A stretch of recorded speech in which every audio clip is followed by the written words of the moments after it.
Innal hamdalillah nahmaduhu wa nasta'inuhu wa nastaghfiruh wa na'udzu billahi min shururi anfusina wa sayyiati a'malina.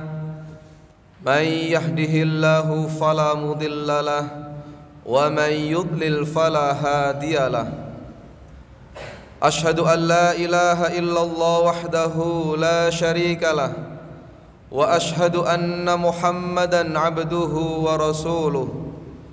Allahumma salli wa sallim wa barik ala nabiyyina Muhammadin wa ala alihi wa ashabihi wa man tabi'ahum bi ihsanin ila yaumiddin. Faya ibadallah, usikum wa nafsi bitaqwallah faqad fazal muttaqun.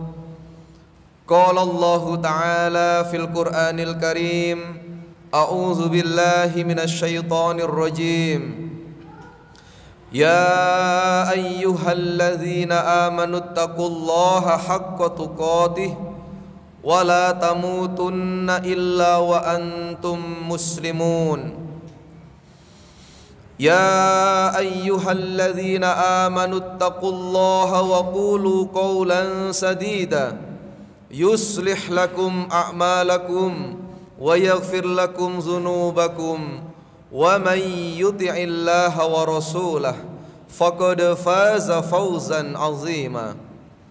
Ma'asyiral muslimin, jamaah salat Jumat Masjid Al-Mahdi yang dirahmati Allah Subhanahu wa taala. Marilah kita senantiasa mengkonfirmasi diri kita masing-masing, menanyakan ulang kepada diri kita masing-masing tentang banyaknya nikmat yang telah Allah berikan kepada kita. Lalu kita tanya kepada diri kita masing-masing tentang rasa syukur yang seperti apa yang sudah kita perbuat untuk mensyukuri nikmat-nikmat yang telah Allah berikan itu. Wa in ta'uddu ni'matallahi la tuhsuha.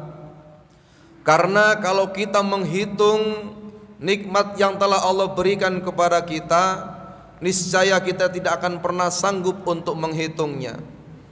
Salah satu di antara sekian banyak nikmat yang Allah berikan kepada kita ini adalah kesehatan, di mana Rasul mengingatkan kita tentang pentingnya menjaga kesehatan, karena kesehatan ini adalah salah satu di antara dua nikmat yang banyak dilupakan oleh kebanyakan manusia.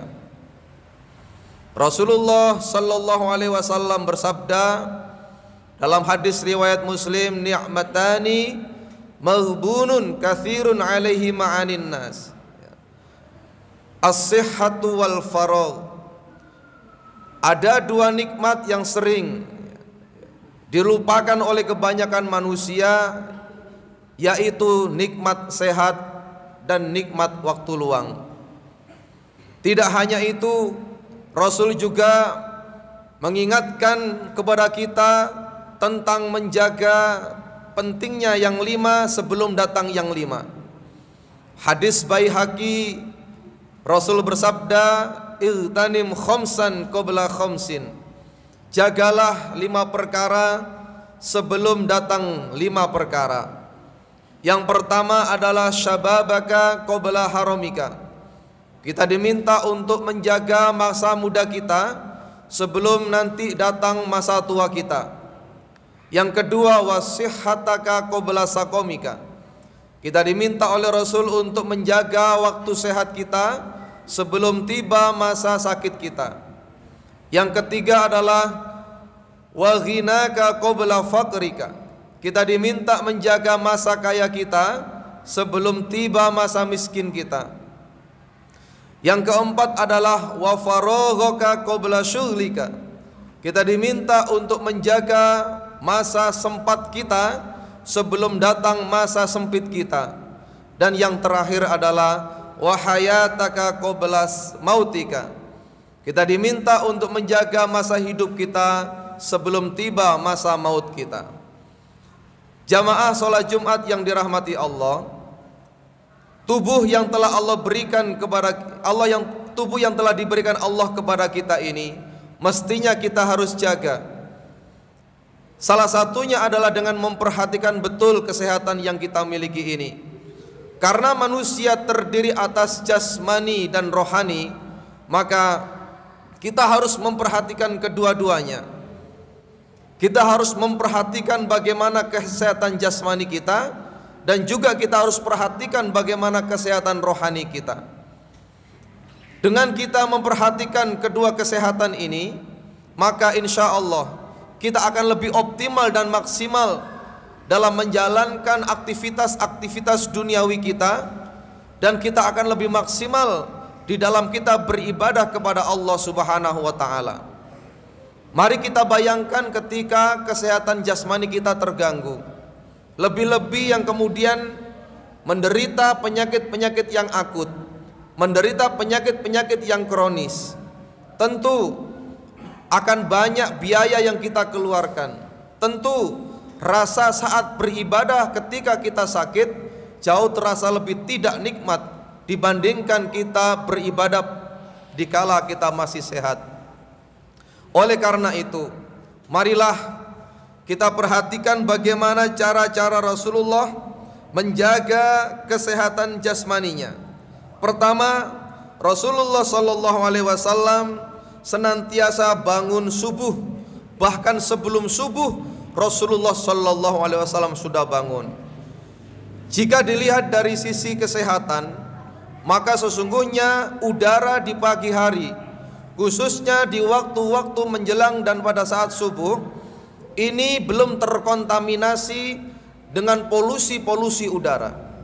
Maka tatkala ketika kita bangun pagi, khususnya di waktu-waktu menjelang sholat subuh atau di sepertiga malam, maka akan menjadikan diri kita senantiasa banyak menghirup oksigen-oksigen yang betul-betul bersih, yang itu akan berdampak pada kesehatan kita. Pernapasan akan semakin teratur dengan sehat, paru-paru akan terjaga dengan kuat, maka akan menjadikan kesehatan jasmani dan otomatis rohani kita juga akan terjaga dengan sangat baik. Yang kedua, Rasulullah adalah contoh teladan yang senantiasa memperhatikan kebersihan, baik itu kebersihan badan, kebersihan pakaian, maupun kebersihan lingkungan yang ada di sekelilingnya. Sampai-sampai Rasul mengatakan, at-tahuru satrul iman.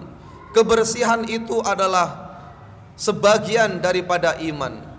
Artinya adalah kebersihan ini merupakan pangkal daripada melaksanakan ibadah-ibadah dan aktivitas-aktivitas yang lainnya.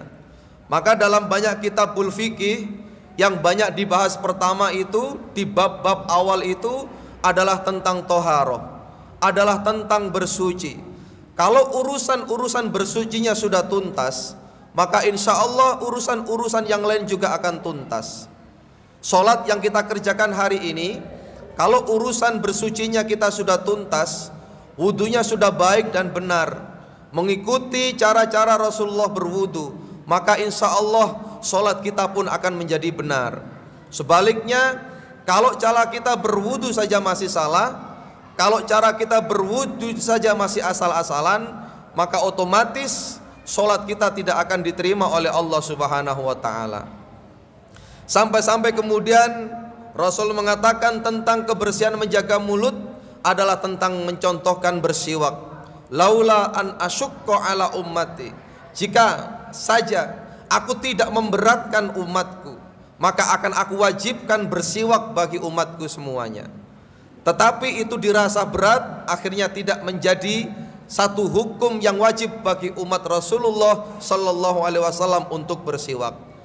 Tetapi setelah kita kaji bahwa bersiwak dari sisi medis itu ternyata banyak plak-plak makanan, sisa-sisa makanan yang menempel pada gigi kita.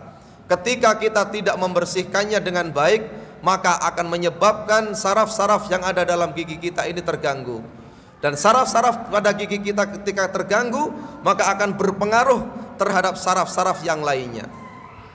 Sampai seperti itu Rasulullah Sallallahu Alaihi Wasallam menjaga dan memperhatikan bagaimana kesehatan jasmaninya.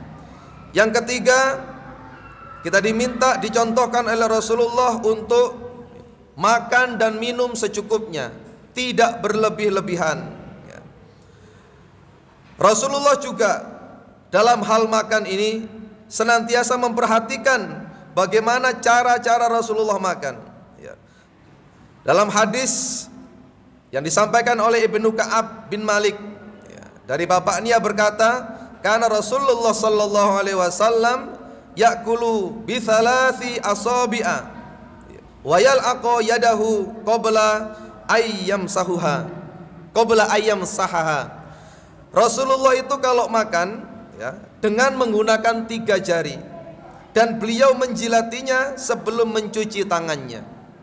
Nah, ini dari sisi makanan dan cara makannya Rasulullah diatur sedemikian rupa untuk menjadikan jasmaninya Rasulullah itu selalu sehat dan semakin sehat.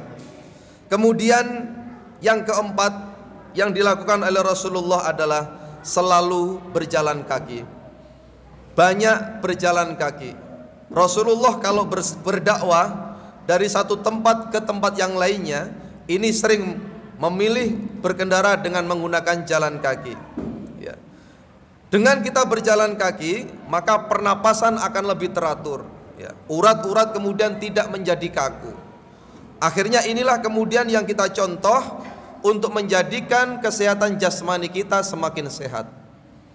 Selain memperhatikan kesehatan jasmani, Rasulullah juga sangat memperhatikan kondisi rohaninya.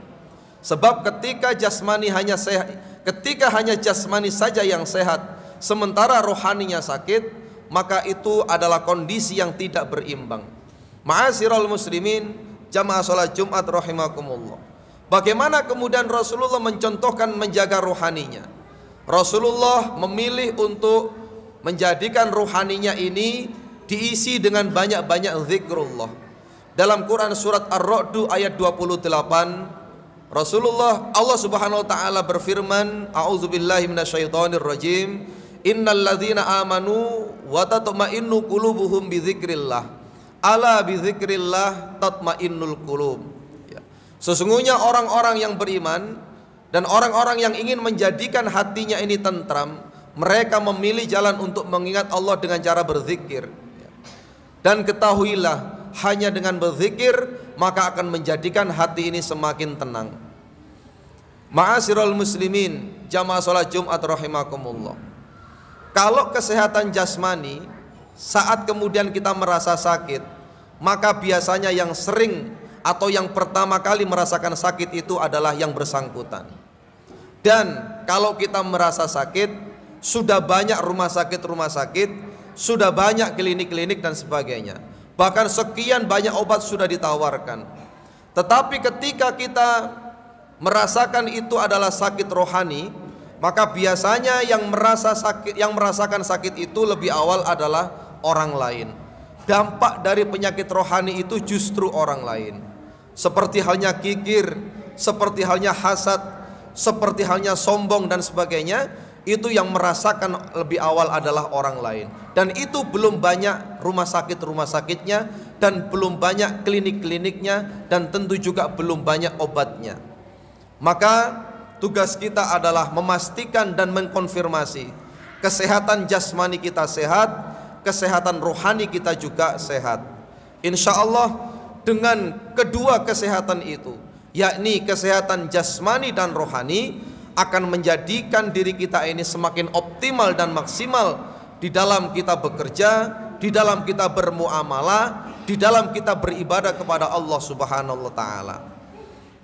Aqulu qouli hadza wa astaghfirullah li wa lakum wa qur rabbighfir warham wa anta khairur rahimin.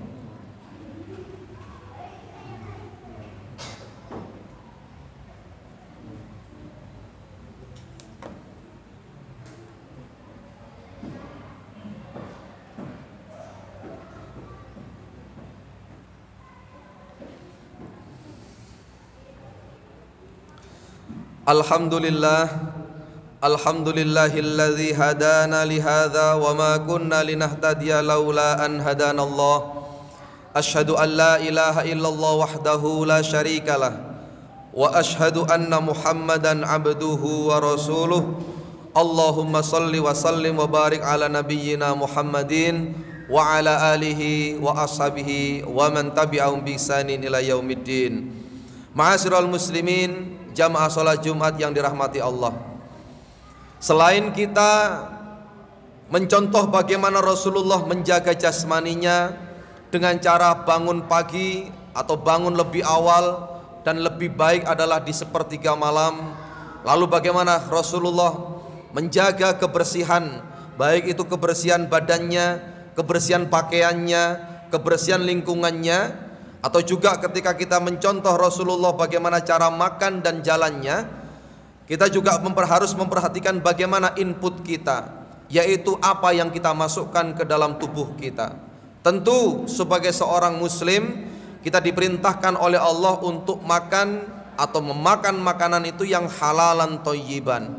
Maka dengan kita makan makanan yang halalan thayyiban, seperti bagaimana Rasulullah makan makanan yang halalan thayyiban itu adalah dicontohkan seperti halnya kurma, anggur, labu, kemudian ada minyak zaitun. Ini menyebabkan Rasulullah ini menjadi sehat, dan juga madu, susu, air putih ini menjadikan metabolisme tubuh itu semakin sehat. Artinya kalau kemudian yang kita masukkan itu dari zatnya saja kemudian kalau haram, dari cara mendapatkannya juga haram, maka ia akan menjadi darah dan daging yang akan semakin menjadikan diri kita ini semakin jauh dari Allah Subhanahu wa taala. Maka di tengah-tengah persaingan hidup yang seperti ini, di mana kemudian ekonomi, persaingan sosial dan sebagainya semakin berat kita rasakan, maka janganlah kita menuruti bagaimana slogan-slogan Yahudi itu dilancarkan kepada kita. Salah satunya adalah Yahudi itu mengatakan mencari rezeki yang haram saja susah, apalagi mencari yang halal. Maka kita balik, sesungguhnya mencari yang halal itu jauh lebih mudah daripada mencari yang haram. Makan makanan yang halal itu sebenarnya lebih mudah daripada makan makanan yang haram. Dan yang terakhir, melakukan aktivitas-aktivitas yang haram itu sebetulnya jauh lebih sulit daripada melakukan aktivitas-aktivitas yang halal. Di media sosial contohnya, banyak orang ingin berpenghasilan banyak, lebih ingin berpenghasilan cepat kaya, maka yang dilakukan adalah mengedarkan narkoba, mengedarkan narkotika dan seterusnya. Itu haram, cepat kaya, tapi resikonya sangat tinggi. Oleh karena itu, di tengah-tengah kondisi yang sudah seperti ini, marilah kita berpegang teguh kepada Al-Quran dan As-Sunnah. Kita kembalikan semuanya kepada Allah dan Rasulnya. Insya Allah akan menjadikan hidup kita ini berkah, akan menjadikan kondisi jasmani dan rohani kita ini sehat. Insya Allah dengan demikian kita akan bisa memaksimalkan potensi menjadi khalifatul ardi yang mengangkat misi besar, yaitu beribadah dan menyembah kepada Allah Subhanahu wa taala. A'udzubillahi minasyaitonirrajim. Bismillahirrahmanirrahim. Allahumma shalli wa sallim wa barik ala nabiyyina Muhammadin walhamdulillahi rabbil alamin. Allahumma arinal haqqa haqqan warzuqna ittiba'ah wa arinal batila batila warzuqna ijtinabah. Allahumma a'inna ala dzikrika wa syukrika wa husni ibadatik. Rabbana zalamna anfusana wa illam taghfir lana wa tarhamna lanakunanna minal khasirin. Rabbana atina fid dunya hasanah wa fil akhirati hasanah wa qina adzabannar. Walhamdulillahi rabbil alamin. Aqimus shalah.